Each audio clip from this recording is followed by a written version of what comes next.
दोस्तों, एक ऐसा आईपीओ आ रहा है जो भारत का सबसे खास और दुनिया भर में मशहूर ब्लैक गैलेक्सी ग्रेनाइट का सबसे बड़ा निर्माता है। यह कंपनी कहती है कि इनके पास 16 खदानें यानी माइंस है और 64% मार्केट शेयर इन्हीं के पास है।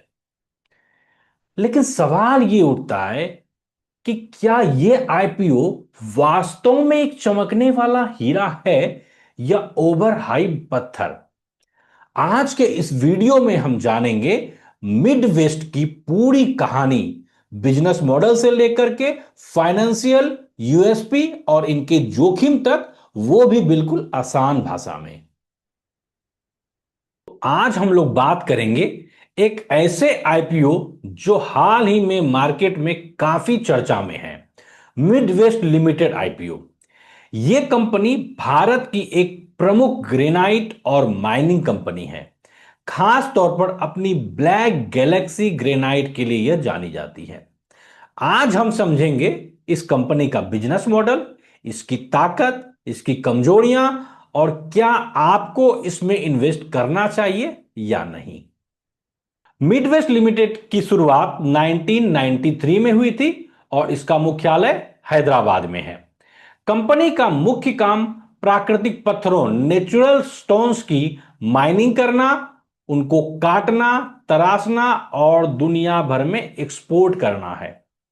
इसका सबसे मशहूर उत्पाद है ब्लैक गैलेक्सी ग्रेनाइट, जो सिर्फ भारत के एक ही क्षेत्र आंध्र प्रदेश के चीमाकुर्थी में मिलता है।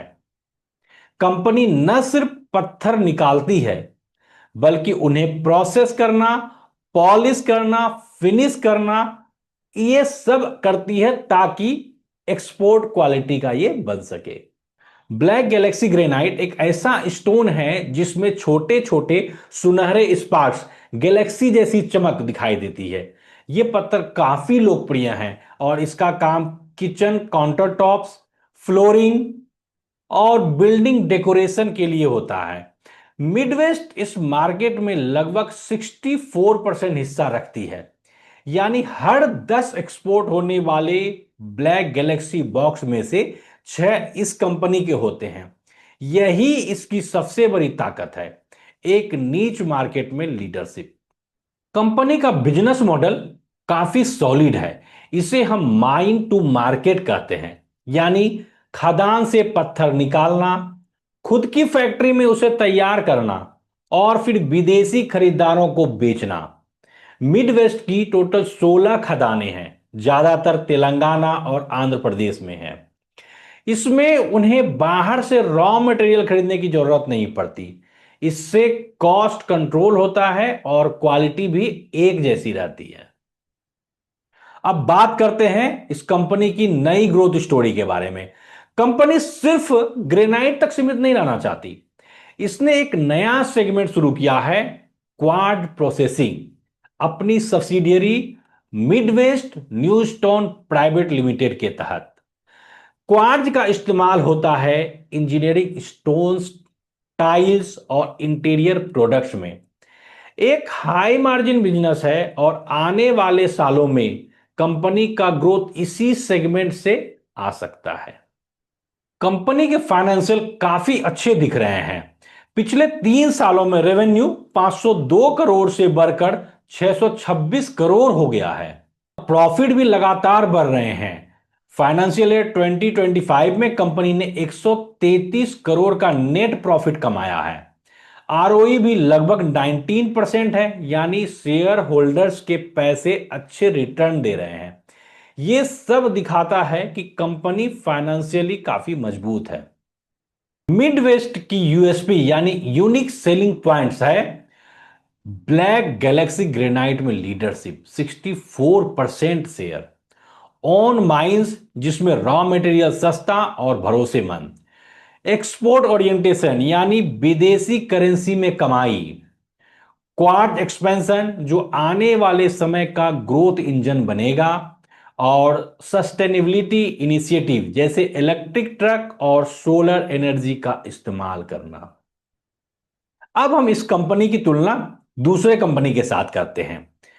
पोकारना लिमिटेड पहले से ही ग्रेनाइट और क्वार्ज में बड़ा नाम है, लेकिन इसकी जब पी की बात करें तो मात्र 12x है।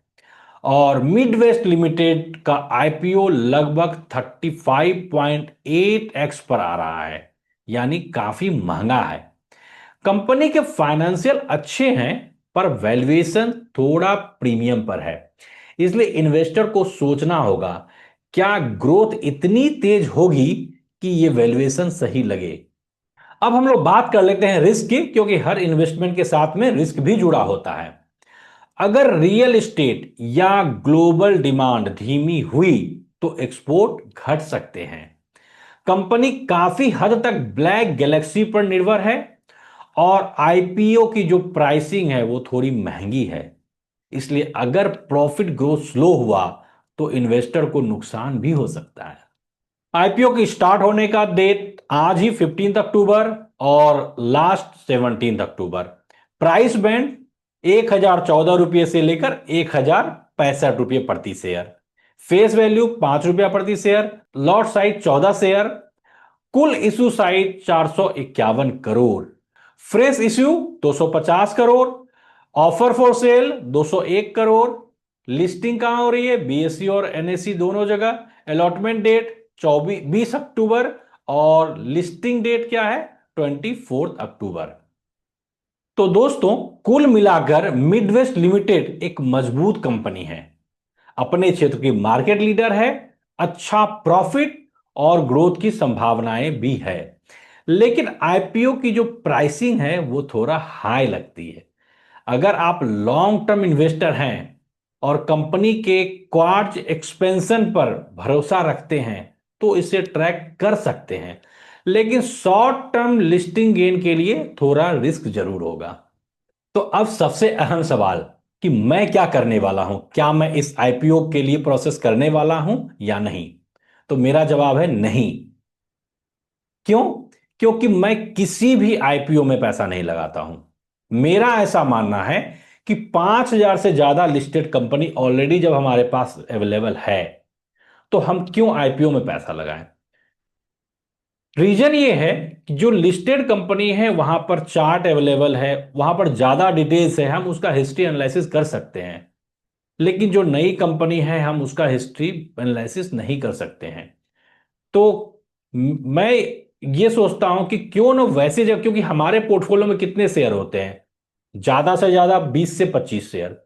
और 20 से 25 शेयर यदि हमें रखना है तो 5,000 लिस्टेड कंपनी या उससे ज्यादा लिस्टेड कंपनी है, उससे हम 20-25 अच्छी कंपनी को आराम से चुन सकते हैं। तो मैं तो किसी भी आईपीओ में पैसा नहीं लगाता हूं। और दूसरा बड़ा प्रॉब्लम इसमें यह है कि आप आईपीओ में मैक्सिमम 15,000 तक ही लगा सकते हैं, 14-15 हजार ही लगता है। जो अच्छा आईपीओ होता है उसके मिलने की संभावना काफी कम होती है। जो आईपीओ अच्छा नहीं होता है वो हमें मिल जाता है जिसमें लॉस देखना पड़ता है। तो इन सब वजह से मैं बिल्कुल आईपीओ में नहीं लगाता हूं। जब भी शेयर खरीदना हो तो जो लिस्टेड कंपनी है उसका फंडामेंटल एनालिसिस करके फिर चार्ट देखकर ही मैं बाय करता हूं। आज के इस वीडियो में इतना ही। आप सबों को मेरा वीडियो अच्छा लगा हो तो लाइक और शेयर करें। चैनल को अभी तक सब्सक्राइब नहीं किए तो जरूर सब्सक्राइब कीजिए।